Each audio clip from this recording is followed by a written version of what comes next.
Alright mga boss, so ngayon titesting na natin yung ating EB502 na in-upgrade, no? Yan. Yan na po yung itsura ng laman niya mga boss. Pinalitan natin yung kanyang main board, yung 2 pairs na board niya, tinanggal natin.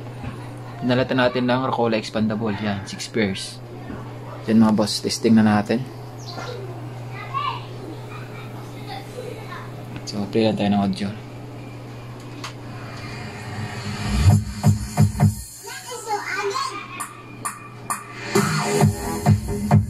Isa natin.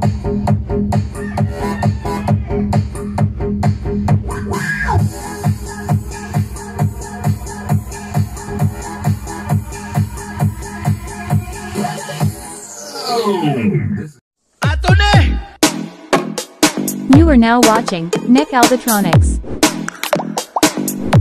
Don't forget to subscribe.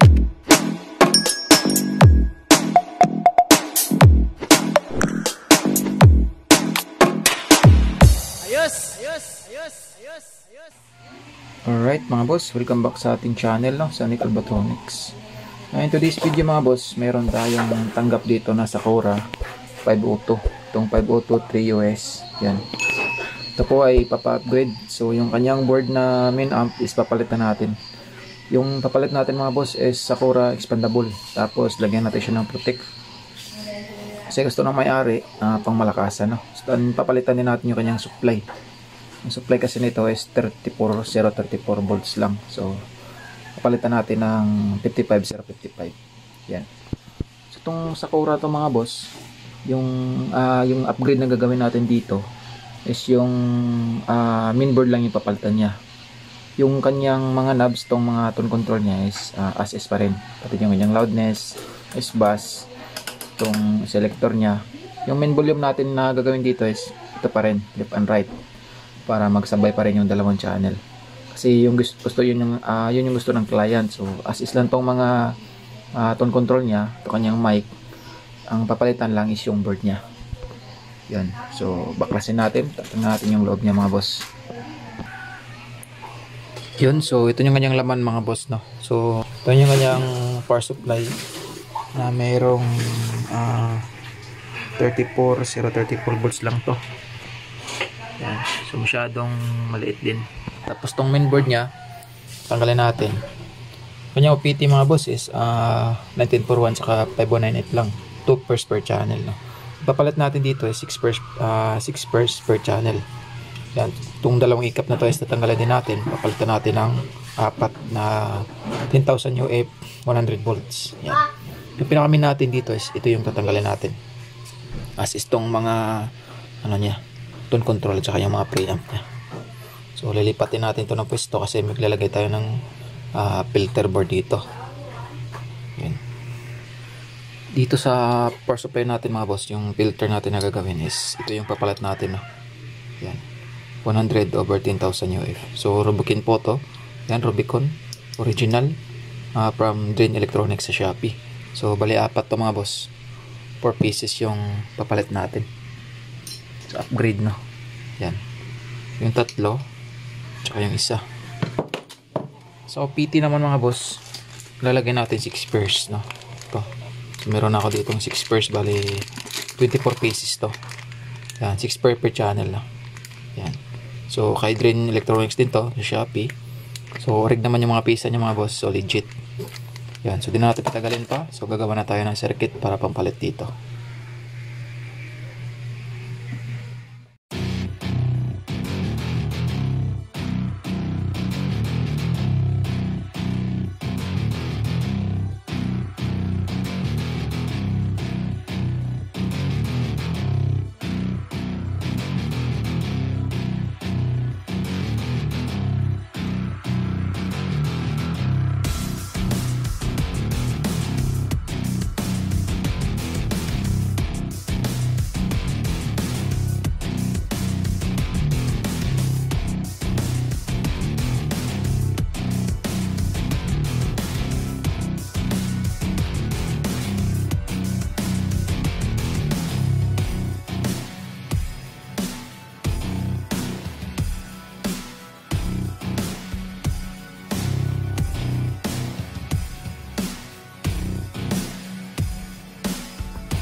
Alright mga boss, ito na yung ating power amp, no, na symbol na natin siya. So yung OPT natin is 6 pairs per channel. Yan, 246 kabilaan po yan. So ito yung main driver natin. Yan, Rocola, expandable din to mga boss na. So yan, AB5 auto upgrade. So nilagyan ko lang siya ng pangalan kasi sa 5 auto natin ito ilalagay na. And then ito yung ating speaker protect mga boss. So dito lang tayo magkakabit ng wire papunta sa ating speaker protect. Dito naman sa ating driver, sa ating OPT, dito yung kanyang connection na. So maglalagay tayo ng pass connect dito papunta dito sa ating driver board. Yan. So katulad nito mga boss, meron na akong tapos dito. Yan. So magiging ganyan po yung forma niya na. So ilalim yung wire. Tapos nakakabit yan siya dito sa pass connect natin. Yan. So dito na yung ating output. So supply naman papunta sa ating power supply dito. Positive, negative, tsaka ito yung ground. Isang terminal na yan. So yun mga boss, yung ating power amp na DIY para sa ating AB5 auto. So balik dalawa po yan. Yung heatsink natin is 9 inches. Yan. So makapal yung heatsink ni Jubil sa Cobal mga boss, no, sa Shopee. Yan. So legit, mabigat. Danger alo. Yan. So mamaya-maya mga boss, kakabit na natin doon sa kanyang casing, no. So abang-abang lang din para matapos na natin yung ating DIY amp na AB5 auto upgrade. Yan mga boss, stay tuned lang.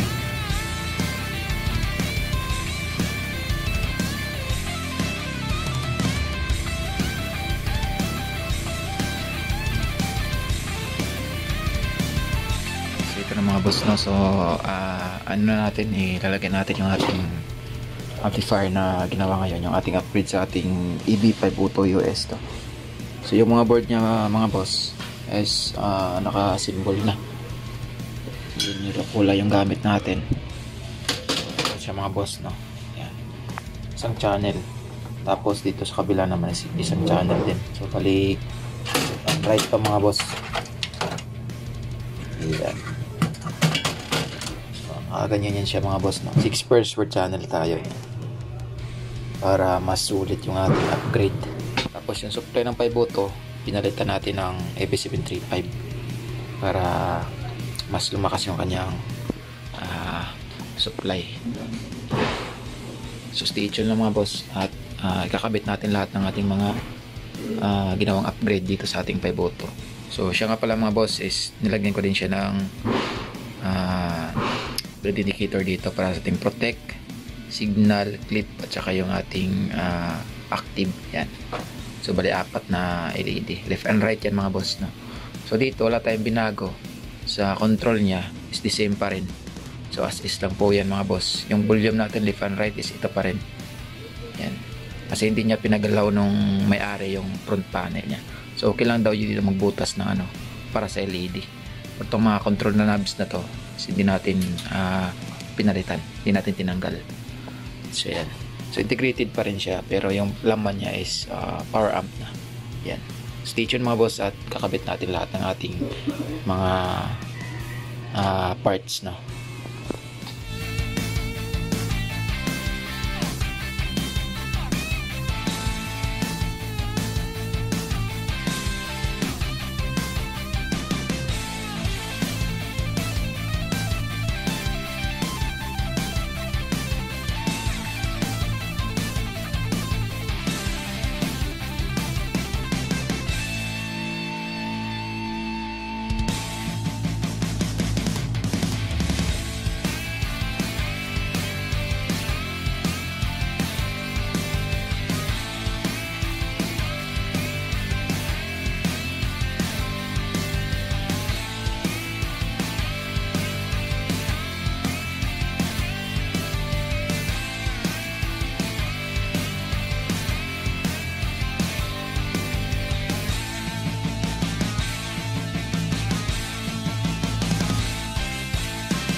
Alright mga boss, so ito na yung ating finished product, no?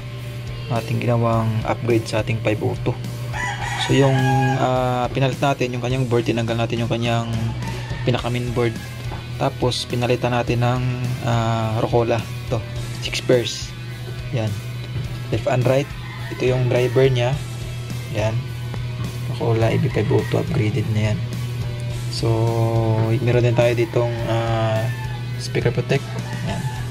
So naka-separate po yung speaker protect natin, so nag-wire lang tayo papunta doon.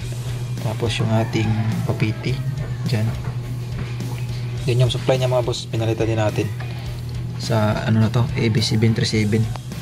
Yan, so 55055 volts na yung supply natin. Kung sa Peboto kasi is 34 lang. Yan, tapos yung capacitor natin lagyan natin is 4 na 10 UF at 100 volts 10,000 UF. Yan. Yung assist pa rin yung ating regulator yung 8 volts, pati yung 5 volts mga boss nandyan. Meron din tayong fuse. Yan. So itong front panel mga boss is gagamitin pa rin natin, no? Yung mga control nya, yung S-bus loudness is nandyan pa rin, gagamitin pa rin natin yan. Tsaka naglagay lang tayo dito ng indicator para sa ating protect, flip, signal at saka sa ating active. Yan. So yung testing natin mga boss, no? Load natin yung speaker natin na 12 inches, dalawa. Ito. And left and right. Tapos gamit tayo ng mixer. So yung heatsink na ginamit at mga boss is makapal siya. Yan, so pinakita ko na din kanina, gamit natin siya, naglagyan tayo ng bracket para sa kanyang footings niyan. So meron tayong sticker na ilagay dyan. Yun yung ating 6 pairs na OPT. Same din sa isang channel mga boss, is ganun pa rin. Yan.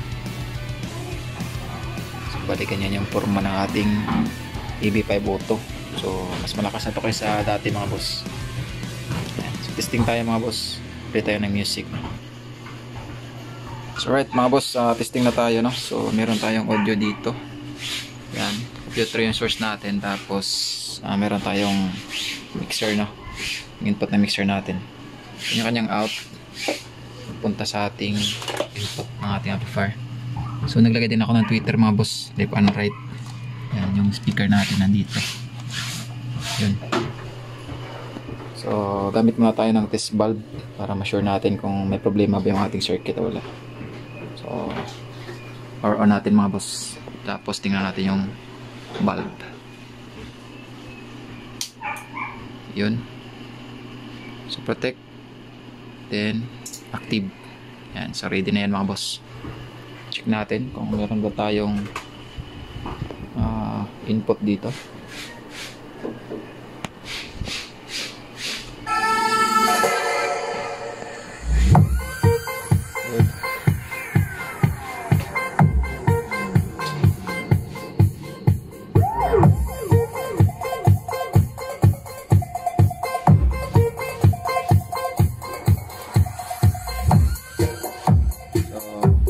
Masyadong malakas mga boss kasi naka-series bulb tayo.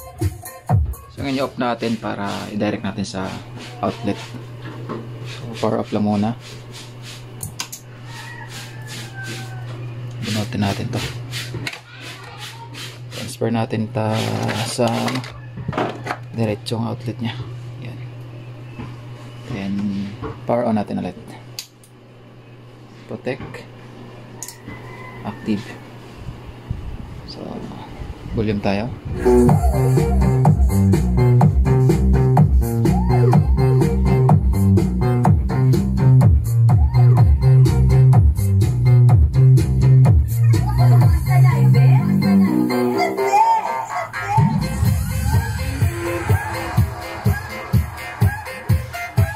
So, yun mga boss. Okay na okay yung ating upgrade.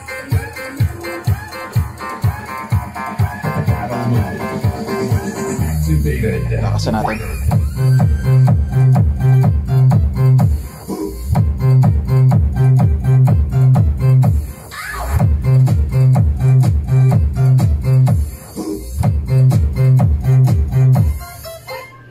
Naka-loudness tayo. Yan, S-bus.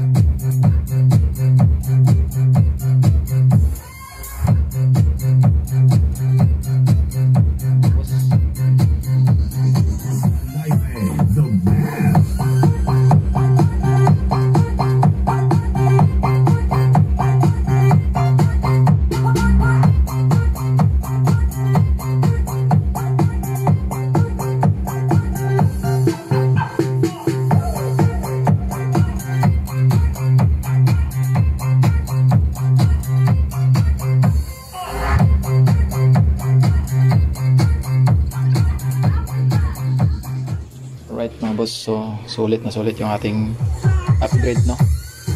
Yan. Yung circuit natin mga boss is Rocola expandable yan. So, dalawang channel na yan.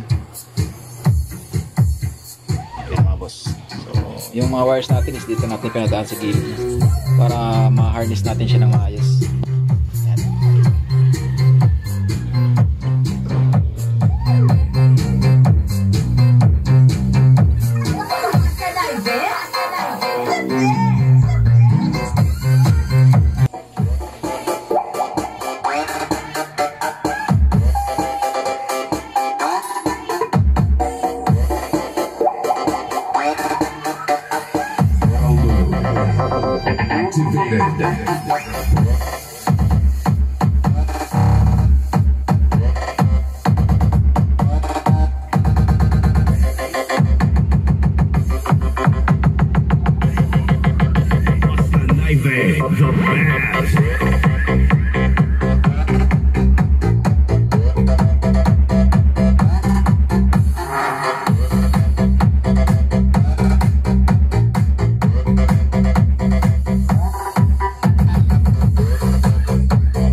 No? So sa sinabi ko kanina na lahat ng knobs niya is nagpa-function po to. So hindi natin tinanggal.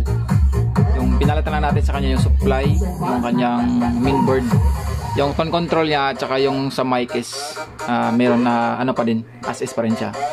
Yan. Pag nag-control tayo ng bass dito, yes yan. Sumasabay pa rin sa tuktok. Yan. Mid.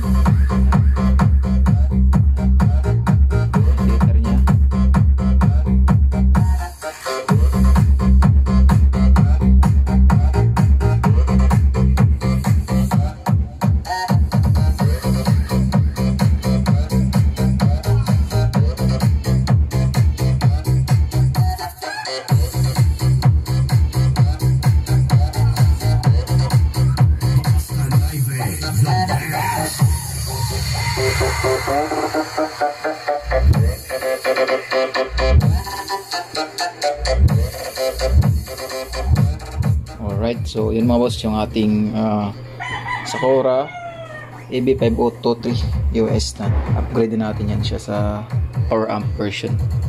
Yan. So yun mga boss, no? So hanggang dito lang muna. So kukunin ito ng may-ari, kaya tinesting natin ngayon. So yun mga boss, maraming salamat sa panonood. So don't forget mga boss, so to like and subscribe to our channel, no, sa Nick Albatronics, para mga updated po kayo sa mga videos na i-upload ko. So pasensya din mga boss, di na tayo masyadong makapag-upload ngayon kasi busy pa sa work. So ngayon magbabakasyon is mag-upload tayo ng maraming videos about sa power amp. Yan. Yan mga boss, pakasulit. AB502 palit laman, no. Yan. So naging power amp na to. DJ Christian, live